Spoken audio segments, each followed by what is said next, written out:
In the headlines, the UWP to operate without a deputy political leader until November, when Joshua Francis, who was ejected on the weekend, will be replaced.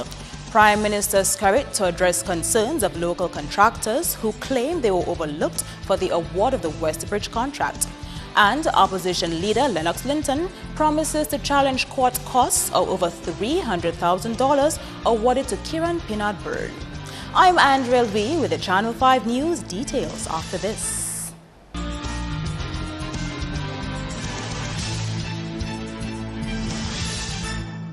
Thank you for staying with us. The Opposition United Workers' Party to remain without a deputy political leader until its next delegates conference in November.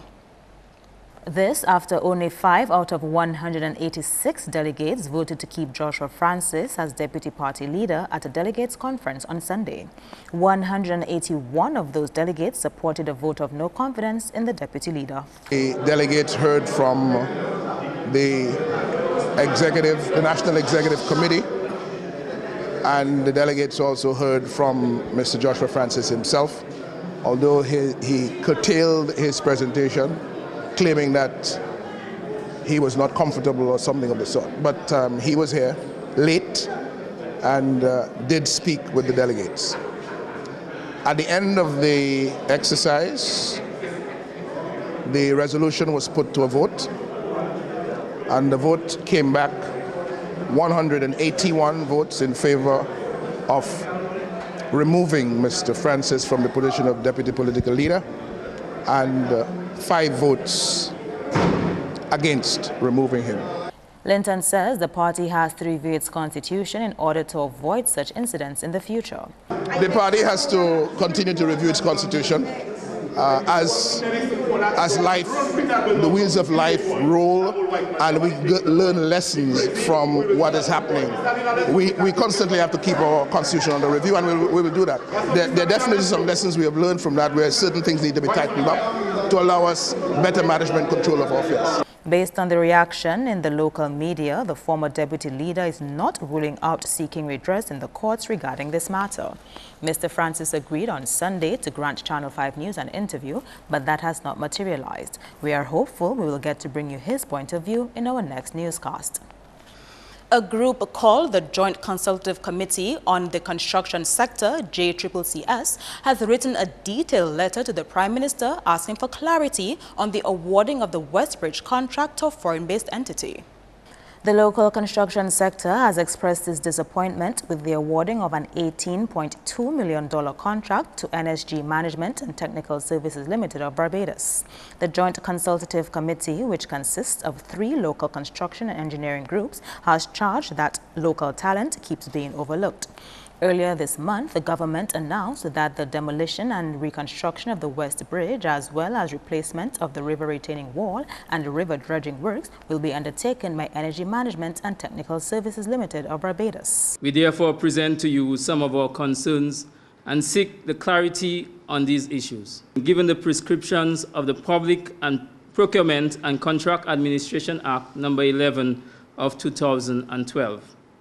Clause 41.1 requires that, subject to this Act, a procuring entity, A, shall advertise procurement opportunities, 1, in the Gazette and on the website of the government, and in any other electronic media in the prescribed manner and format. These are mandatory requirements. Public procurement refers to the process by which public authorities, such as government departments or local authorities, purchase work, goods or services from companies. Leblas says that despite the Public Procurement Act of 2012, local contractors are not seeing the benefits of this act.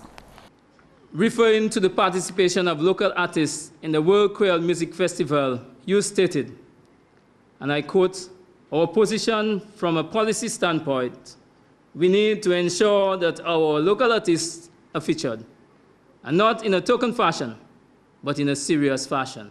End of quote. Why then do you treat the local private sector in construction differently?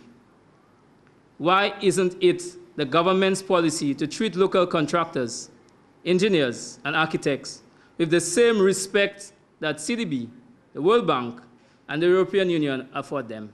President of the Dominica Coalition of Service Industries, DCSI, who is also a member of the JCCC, voiced his opinion on the matter. My expectations is for this contract to be retracted despite the costs incurred to the government and the proper procurement practices be adhered to. This is unacceptable.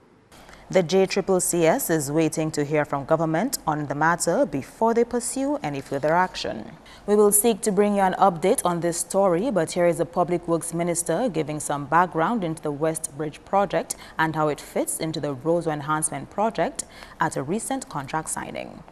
The conceptualization of the Roseau Enhancement project commenced in 2013 and resulted in a presentation to the public by NSG Management and Technical Services Limited at the State House.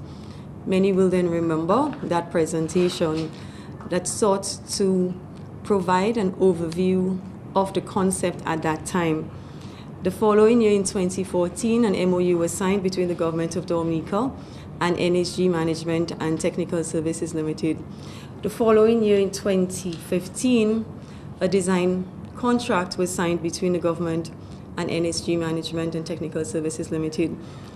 In the design contract, the elements of the Roseau enhancement included the replacement of the West Bridge, comprehensive study, traffic, storm and water systems, and street upgrades are some of the items included in the design contract. Today, we have signed the contract to reconstruct at the West Bridge, demolish and reconstruct the West Bridge, the reconstruction of retaining walls and associated drainage works between the West Bridge and the EC Low Black Bridge, as well as dredging of the Roseau River between the Dominica Friendship Bridge and the EC Low Black Bridge. The contract signed today is approximately 18.2 million EC dollars. The project is expected to commence at the start of May 2016, duration 12 months. Prime Minister Skirt will be at DBS Radio's studio on Tuesday, 26th April from 8 a.m. to respond to queries and concerns relating to the West Bridge project. In more news, new traffic arrangements will have to be sorted out to accommodate two-lane traffic when the new West Bridge is built. The West Bridge only allows for one-way traffic, with 3 streets leading traffic out of town on that bridge. The contracted company, NSG Management and Technical Services Limited, plans on building the structure with 2 lanes and 2 5-feet-wide pedestrian sidewalks. The project will begin in May, and the first aspect will be the demolition of the existing bridge. One of the reasons for replacing the bridge is because of increased mobility, and it is expected to see a better flow of traffic in and out of the city. This, however, will require going back to the drawing board to come up with new traffic arrangements. Roseau Mayor Irene John told Channel 5 News that while she believes the concept of the project will enhance Roseau, there is an issue she hopes will be addressed. It is a very, very good project, and I can see that is going to encourage a lot more vehicles in the city. Now, on the other hand, this is also going to cause a little problem as far as congestion in the city is concerned. Probably we could have a parking area. Probably the project should involve a parking area. So you have the bridges and you also have a parking area. So even before you enter the city, you have a parking spot, and then you park your vehicle and you could be shuttled into the city to avoid most of the congestion that is in the city. It's estimated that works will last 12 months. Pottersville's St. Johnston's Avenue will be rebuilt and the river retaining wall will be replaced as part of the works. The bridge will be 4 meters longer and elevated from the riverbed, and this will mean a slim possibility of flash floods on the bridge. Dredging of the Roseau River between the Chinese-Dominica Friendship Bridge and the EC Low Black Bridge is also part of the plan. And to top it off, contractor Ian Phil said it will be built in accordance with U.S. building codes. Public Works Minister Miriam Blanchard said reconstruction of the bridge is urgent. During the design phase of the Roseau Enhancement Project, a thorough structural assessment was conducted, which revealed major structural and material deficiencies. The integrity of the structure was further compromised during the passage of Tropical Storm Erica. The West Bridge is a component of the Roseau Enhancement Project. As reflected in the budget for the current fiscal year, the plan was to commence phase 1 of the Roseau Enhancement Project with the replacement of the West Bridge and the rehabilitation of Independence Street to include improvement to drainage, sidewalks, underground cabling of utility lines, and resealing of the roadway. However, because of the destruction caused by the storm, government has had to review and reprioritize the projects to be undertaken in this current fiscal year. As a result, we have postponed the commencement of works on the rehabilitation of Independence Street and are instead utilizing most of the allocated resources to the West Bridge and associated works I have described. Opposition leader Lennox Linton still owes over $300,000 to Kieran Pinard-Byrne, according to a recently released bill of costs by the chartered accountant. However, Linton told the media he would challenge the amount. The Office of De Freitas and Johnson, the attorneys representing Pinard-Byrne, in a letter to Linton dated 21st April, informed him of the costs order made by the Judicial Committee of the Privy Council. This is in respect to a defamation suit between Pinard-Byrne and then investigative journalist Linton, in which the chartered accountant was awarded costs of damages. Pinard-Byrne has asked Linton to inform him by 28th April of his agreement or otherwise to the costs amounting to $340,926.39. Linton has raised questions about the bill of costs. The judgment has come back against me. What is the legal issue? The legal issue has already been determined. I have lost the case at the Privy Council, and so now the question of cost arises. First of all, I have to determine whether the bill of cost has been lodged in the Privy Council. I don't know that it has. I will comply with the process. I'm not sure of the dates that you're talking about, because these dates are coming from Mr. Pinard-Byrne and his lawyers. Linton had this to say about talk that he should resign over the January Privy Council judgment. This is a 2002 matter. Are you aware of that? I'm very much aware. You know what the legal matter was? Mr. Pinard-Byrne sued me for defamation. He claimed that statements I made about his representation in the accounts of the Lye River 5-star hotel were inaccurate. That is 2002. In those days, I had no idea in my head that I'd be standing in front of you as the leader of a political party in Dominica, but I am today in 2016. Ask the delegates of the party that, because I'm not the one to answer that question. If they want me to resign, I will step aside. Government continues to count on revenue from its Citizenship by Investment program to help fund development projects. Eden John Baptist reports. One such project to be funded under the Citizenship by Investment program is the new Roseau West Bridge. Through the Citizenship by Investment program, investor citizens either contribute $100,000 into the government fund or undertake a real estate investment with a value of at least $200,000. The program is 23 years old and is the second longest running program of its kind in the Caribbean. Prime Minister Skerrit has heightened focus on the Middle East to promote the CBI program since Tropical Storm Erica. He told the groundbreaking ceremony for the new West Bridge that the $18 million project will not be funded by costly loan financing. $18 million is a lot of money for a country like Dominica, particularly post-Tropical Storm Erica. A few weeks ago, I visited and addressed several new citizens of Dominica in Europe, Asia, and particularly Dubai and the United Arab Emirates. I impressed upon them the importance of the contributions to the development and modernization of our country. I am sure they will all be proud when news of this project, to be financed 100% by proceeds from their contributions, is circulated and made known. Some of these new citizens have never visited Dominica, but they are proud and grateful for this new sense of belonging, and they are eager to contribute even more and on a sustained basis to the development of our country. Dominica has 3 government-approved, authorized citizenship by investment agents based in Dubai. In December, Mr. Skerritt led a delegation to the UAE for a series of high-level meetings with government officials and business people about possible investment opportunities. Some of our agents abroad are in the process of assembling a group of professionals who are also new citizens to visit Dominica, to identify and appreciate areas of need where they can assist and lend of their many years of collective training and experience.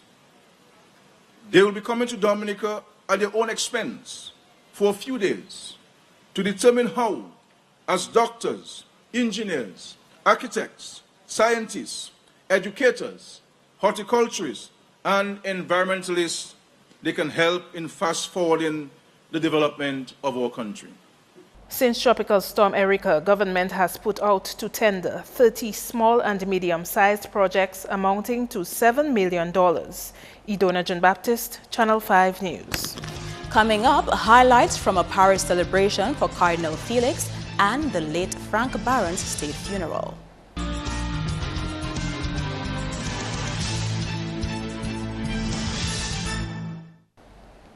Welcome back. A group of students from Ecuador currently studying at the Dominica State College held a candlelight vigil on Saturday in memory of over 400 of their countrymen who died in a 21st April earthquake measuring 7.1 in magnitude.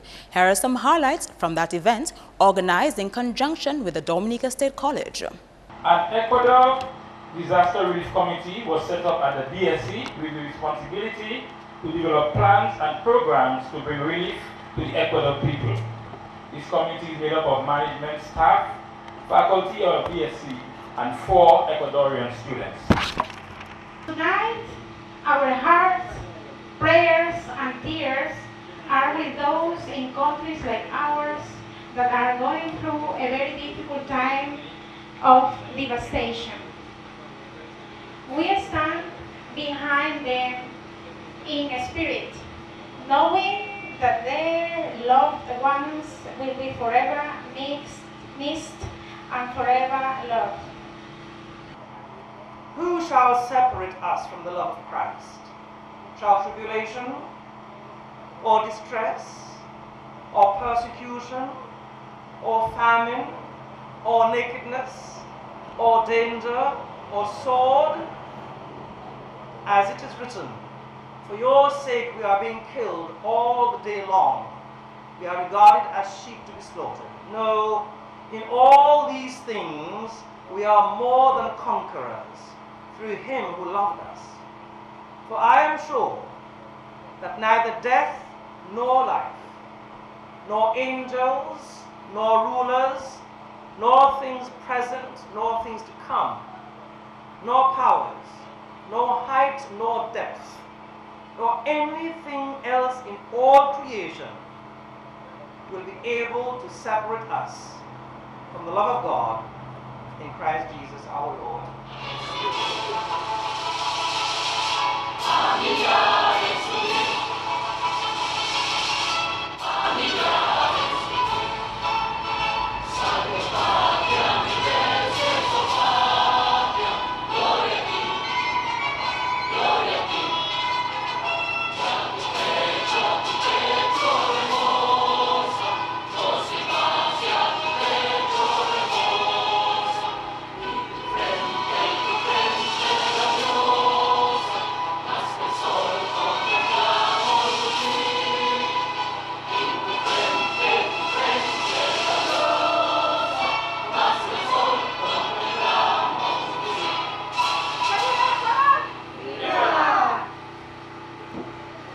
Representatives of a locally registered animal feed company are working to ensure that Dominica exports meat products of a very high standard.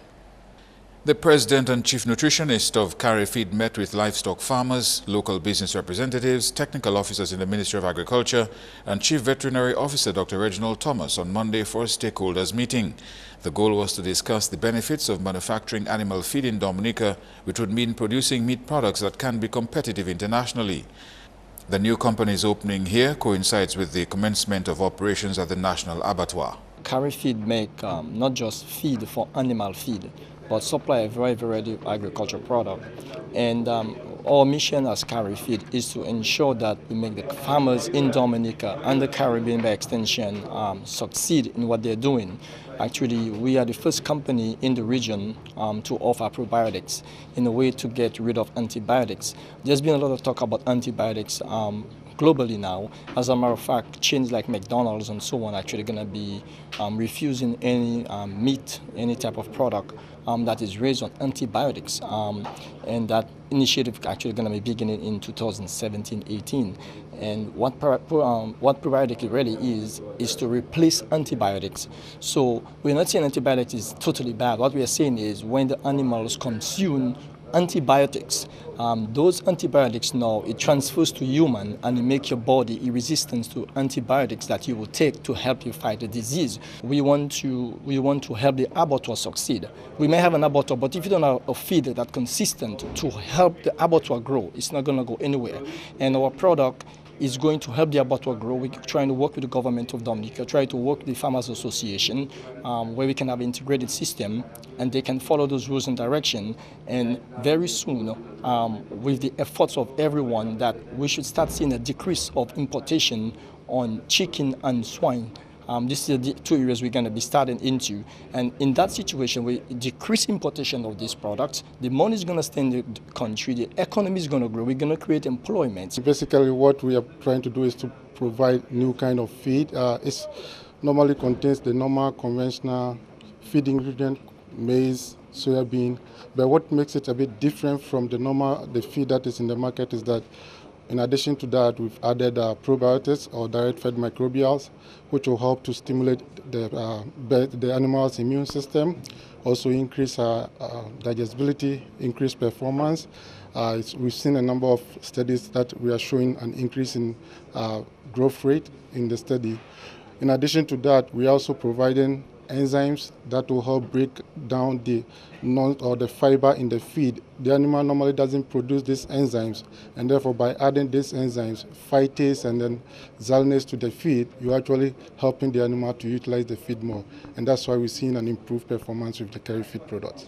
Okay, so the new animal feed is being distributed by Green Island Feeds. Parishioners of Soufriere, Scottshead and Gallia came together on Sunday to hold their own celebration in recognition of the 60th anniversary of the priestly ordination of His Eminence Cardinal Felix. His Excellency President Charles Savary and Speaker of the House Alex Boyd Knights were among dignitaries present at Sunday's celebration. The anniversary has been described as a joyful time of grace. 60 years ago, Father Felix was the first Dominican to be ordained to the diocesan priesthood. He's been called a pioneer and faithful servant of the Church. Father Felix was the first to be made cardinal in the Antilles Episcopal Conference. His Grace Archbishop Robert Rivas shares some of his writings about the cardinal. Now clad in red robes with surplice and biretta, you have reached the pinnacle of ecclesiastical splendor. With little indulgence or craving for power, you continue to be the humble pastor, the caring father and gentle brother, called by your people the indomitable Father Felix, a priest forever, the pride of the Church in the Caribbean, God's work of art. To God be the glory. For He has done great things for Him and for us. And what does God's people say? Amen. Amen.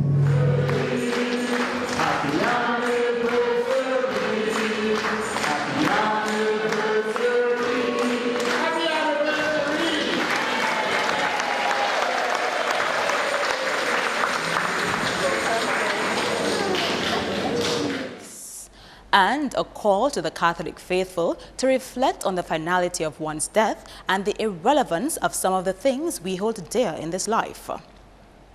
Speaking at a state funeral for the late Frank Barron on Saturday, Monsignor John Lewis said what was important was the fidelity with which one practices faith, the love showed to the least of our brothers and sisters, and standing for goodness, beauty, truth, and justice. Father John Lewis said what would truly last is one's character. He appealed to the faithful to have the courage to live a life that matters. Our wealth, well, I speak for those of you who have wealth. Our fame, for those of you who are famous. Those with high positions in the social order.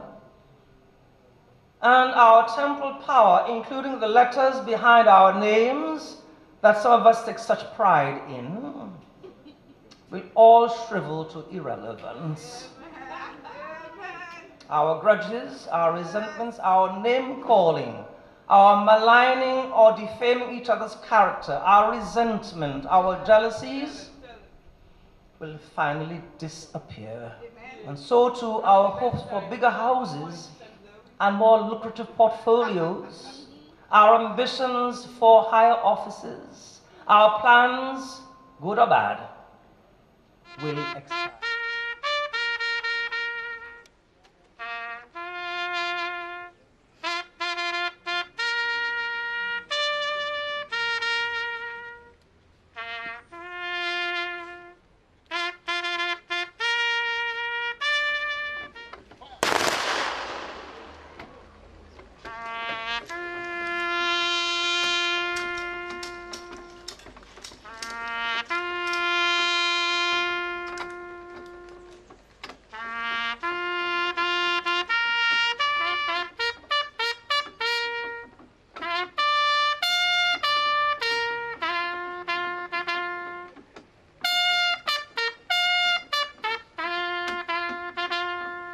That's news. We join Kenny Williams next with your sports highlights.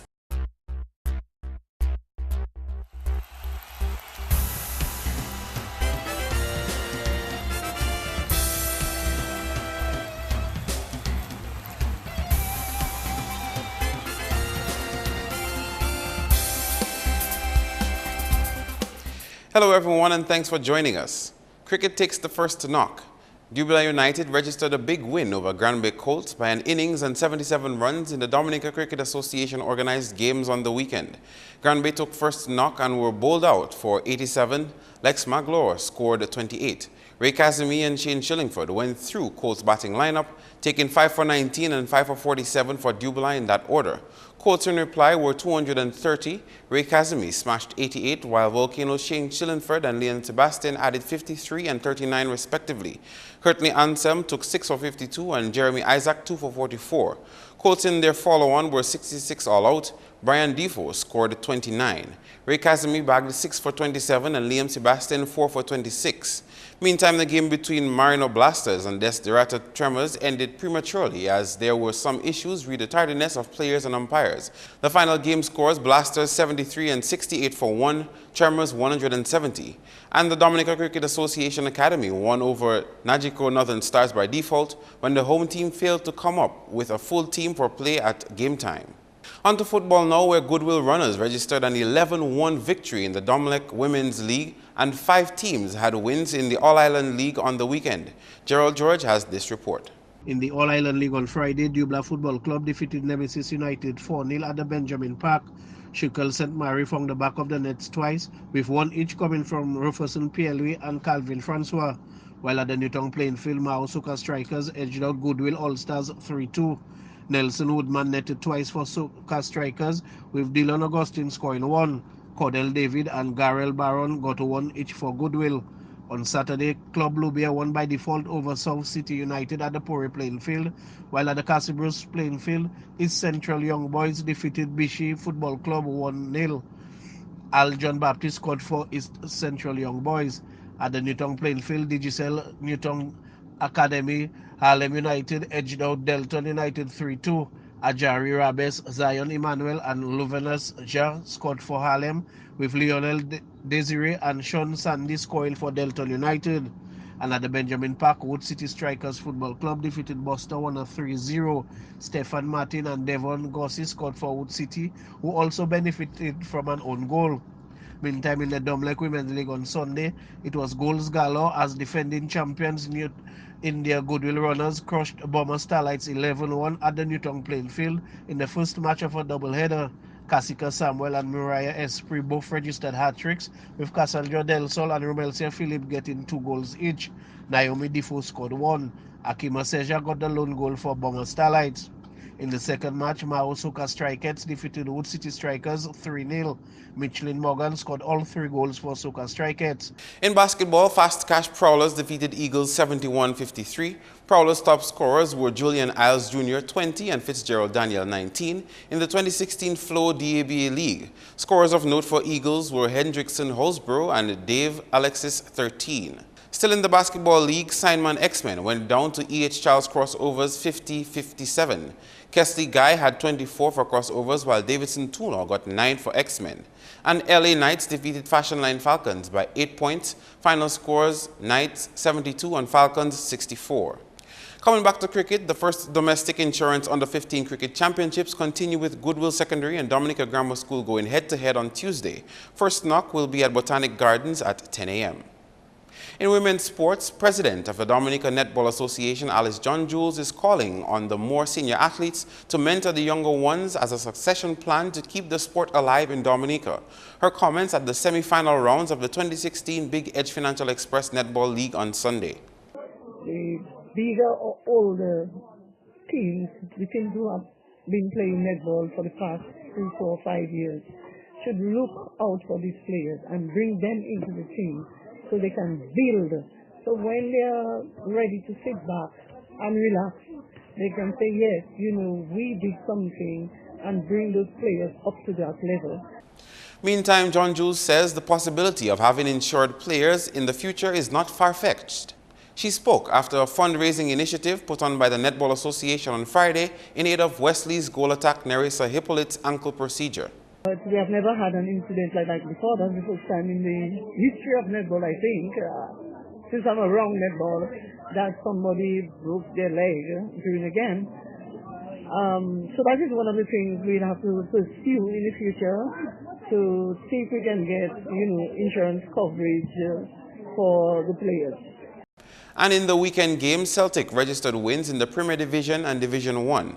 Celtic beat Wesley 49-26. Scoring for Celtic, Marcia Gustav, 39 from 48 attempts, and Keisha Thomas, 10 from 14. For Wesley, Edna Charles, 16 from 22, and Shernon Telemark, 9 from 18. Meantime, in the Division 1 game, Cocotown Cafe Portsmouth Secondary School went down to Celtic 14-27. Jay Johnson got 21 from 32 for Celtic, while Malaya Tuse, 11 from 20 for PSS. The league continues on Thursday between Jazz and Spartans at the Dominica Grammar School at 4:30 p.m. On to international cricket, Mumbai Indians defeated Kings 11 Punjab by 25 runs in the Indian Premier League on Monday. Indians batted first and scored 189 for 6, P. Petal 81 and A. Rayudu 65. Mohit Shamar picked up 3 for 38.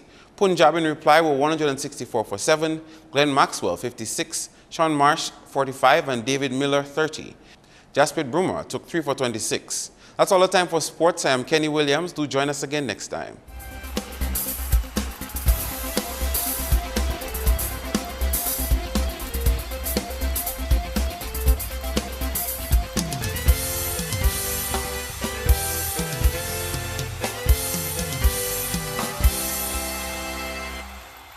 Your weather report is next.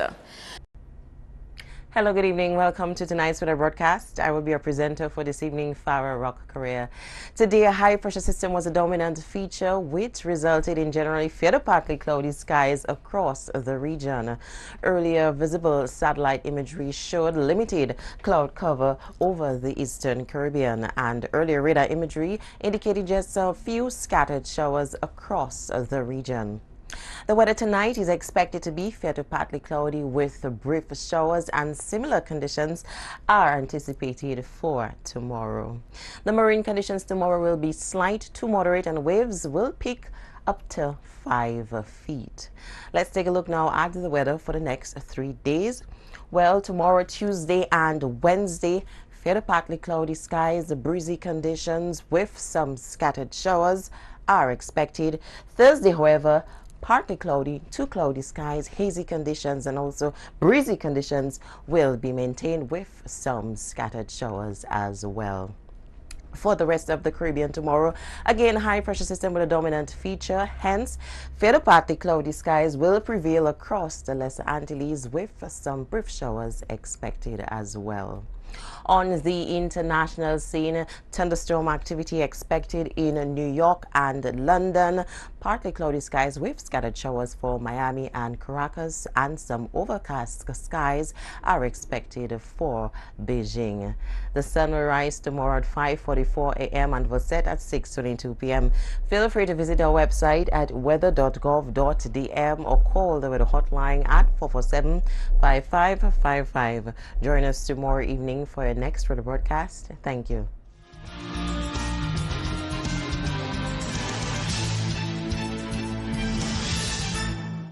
To end the news, the headlines again. The UWP to operate without a deputy political leader until November, when Joshua Francis, who was ejected on the weekend, will be replaced. Prime Minister scurried to address concerns of local contractors who claim they were overlooked for the award of the West Bridge contract. And opposition leader Lennox Linton promises to challenge court costs of over $300,000 awarded to Kieran Pinard-Byrne. Feel free to contact us at news@MarpinNewsApril25th2k16. You can also access our past newscasts on our YouTube page. On behalf of the entire production team, I'm Andrea Louis, and to all our viewers around the world, thank you so much for watching. Join us next time.